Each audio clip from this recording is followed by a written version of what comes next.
श्री गणपते नमः। श्री गुरुचरण कमलेभ्यो नमो नमः। अज्ञानतिमिरान्धस्य ज्ञानाञ्जन शलाकया चक्षुरुन्मीलितं येन तस्मै श्रीगुरवे नमः। ओम श्री गुरुचरण कमलेभ्यो नमो नमः। श्री सनातन धर्म मंदिर परिषद की ओर से आज के सनातन धारा कार्यक्रम में इस विशेष मंगल बेला में आप सभी को हम मंदिर परिषद की ओर से स्वागत कर रहे हैं, अभिनंदन कर रहे हैं। प्रिय दर्शकगण, आज हम होली विषय पर चर्चा करेंगे और सर्वप्रथम मंदिर परिषद की ओर से हम आप सभी को यह संकेत करना चाहते हैं कि यह पावन पर्व होली फागुत्सव, जिसे फगुआ भी कहते हैं, वह कल शुक्रवार 18 को सर्वत्र मनाया जाएगा। तो यह रही तिथि। और अब इस पर्व का नाम दर्शकों, देखिए, इस पर्व का अनेकों नाम बताया गया है। होली है, जिसमें होला का प्रयोग करते हैं।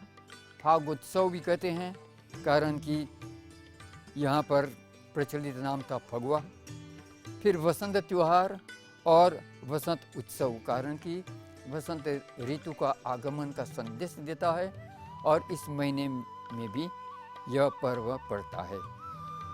होली उत्सव, कारण कि इसमें होलिका का दहन होता है आज के दिन, मतलब कि एक दिन पहले। फिर और एक नाम है रंग उत्सव, रंगों का त्यौहार है, इसे रंग उत्सव।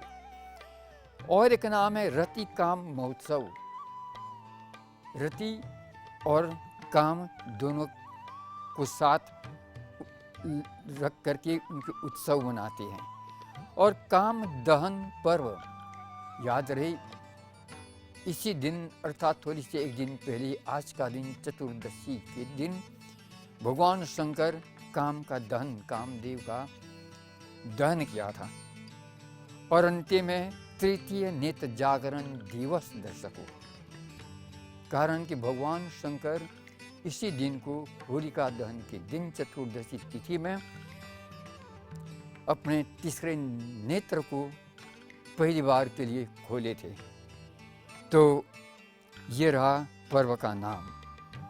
अब पर्व का आरंभ, पर्व का आरंभ वसंत ऋतु की आगमन से शुरू हो जाता है, अर्थात जनवरी के अंत या तो फरवरी महीना जो है उसके मध्य तक।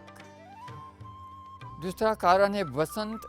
यह त्यौहार जो है, होली का पर्व, होली फागुत्सव, यह वसंत पंचमी से शुरू हो जाता है दर्शकगण।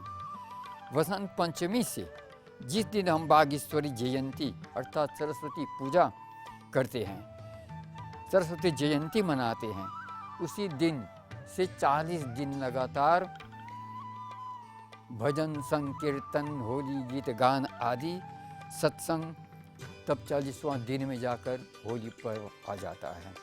रति का महोत्सव आरंभ यहीं से आरंभ हो जाता है।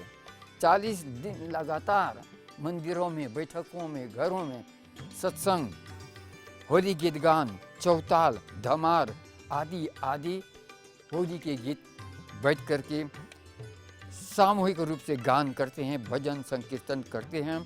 और इससे क्या होता है, एकता समाज में, परिवार में, गांव में एकता कायम रखते हैं। वसंत के साथ होली को भी हम स्वागत करते हैं। श्रोताओं, होली पर्व के साथ और 3 पर्व जुड़े हुए हैं।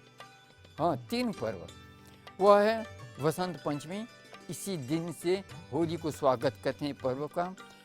फिर है होलाष्टक, होलाष्टक होली से 8 दिन पहले, जो गुरुवार 10 को मनाया जाता है।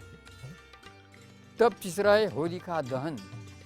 होलिका दहन होली फागुत्सव से एक दिन पहले, और वह पुण्य दिवस तिथि आज है, आज गुरुवार को, फाल्गुन शुक्ल चतुर्दशी तिथि को। तो आज का कर्तव्य क्या बनता है, कारण कि आज ही वह पुण्य तिथि है, तृतीय नेत्र जागरण दिवस, होलिका दहन। तो सायंकाल के बाद कब होलिका दहन करना चाहिए? शास्त्र संकेत करता है कि सायंकाल के बाद, रात्रि में, दिन में नहीं, रात्रि में, भद्रा रहित लग्न में, जिस समय में भद्रा न हो और भद्रा की पूछ में बताया गया है अंतिम चरण में। और ये भी याद रहे, कारण कि आज हम होलिका दहन करेंगे सर्वथा। तो होलिका दहन की तिथि क्या है? चतुर्दशी में नहीं, और विशेष करके प्रतिपदा में भी नहीं। मुख्य समय है पूर्णिमा के अंतिम चरण में। तो पूर्णिमा के अंतिम चरण में होलिका दहन विधि करने का उल्लेख है। अब ये सब से हम क्यों बचते हैं? कारण कि चतुर्दशी जो है, प्रतिपदा जो है, भद्रा का युग जो है, इन सब में अशुभ अमंगल कारक समय बताया गया, इसीलिए इसमें दहन करना वर्जित होता है। तो शास्त्र कहा कि नहीं, पूर्णिमा के अंतिम चरण में ही होलिका दहन कर करके अगले दिन होली फागोत्सव मनाते हैं। अब दहन का स्थान श्रोताओ, दर्शकों, कहाँ पर होलिका दहन करना चाहिए? तो शास्त्र कहता कि एकांत जगह में, जहाँ पर बस्ती न हो, जहाँ पर लोग का निवास नहीं है, दूर, गांव से बहुत दूर, घर घर से अपने पुराने कपड़े, लकड़ी, सामान आदि ला करके होलिका का निर्माण करते हैं, सजाते हैं, और उचित समय देख करके, जिसे आगे कहा गया, तब होलिका का दहन करते हैं। और जब होलिका का दहन करते हैं तो धुआं निकलता है। तो धर्मशास्त्र कहता है कि दहन के धुएं से भविष्य कथन भी है। हाँ, इस पर भी हमें ध्यान देना है। अगर वह धुआं जो है पूर्व की ओर बढ़े तो राज्य में सुख समृद्धि होती है। अगर होलिका का दहन का धुआं जो है दक्षिण की ओर जाए तो राज्य में सत्ता भंग होता है। अगर वह धुआं पश्चिम की ओर जाए तो त्रैण संपत्ति बढ़ती है देश में, राष्ट्र में। अगर उत्तर की ओर वह धुआं जब जाती है तो धन धान्य की वृद्धि होती है देश में। और जब वह ऊपर की ओर सीधा जाता है तो देश के बड़े राजा हो या शासक करने वाला है तो उसकी कुर्सी चली जाती है।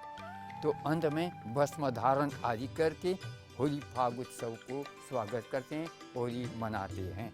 और कल वह पुण्य तिथि है, भगवान शंकर से नेत्र को खोलते हैं, और विशेष साधन जो है उस दिन करना है, साधना करना है। तांत्रिक सिद्धि का दिवस है, शक्ति प्राप्ति जागरण है।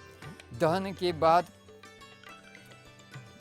जब हम दहन करते हैं तो अपने अंदर के काम, क्रोध, मोह, अहंकार, तृष्णा आदि सब को सम्मिलित करके जरा देते हैं। कल से नया खून और नए उत्साह से होली को हम स्वागत करके पर्व को मनाते हैं। और कथा तो अनेकों आप जानते हैं। हिरण्यकश्यप प्रहलाद की कथा है, नई फसल से यज्ञ अनुष्ठान आदि प्रसाद और ये सब वितरण करते हैं। हम मंदिर परिषद की ओर सब यही संदेश देना चाहेंगे कि श्रोतागण, यह रंगों का त्यौहार है और एकता का त्यौहार है। मतभेद को दूर करना है, मित्रता कायम करना है, और भगवान से यही प्रार्थना करना है कि यह महामारी जो चल रही है वो भी इसके साथ जल जाए, समाप्त हो, विश्व का कल्याण हो, सबका कल्याण हो। मंदिर परिषद की ओर से होली पर्व सबको अभिनंदन। ओम शांति शांति शांति।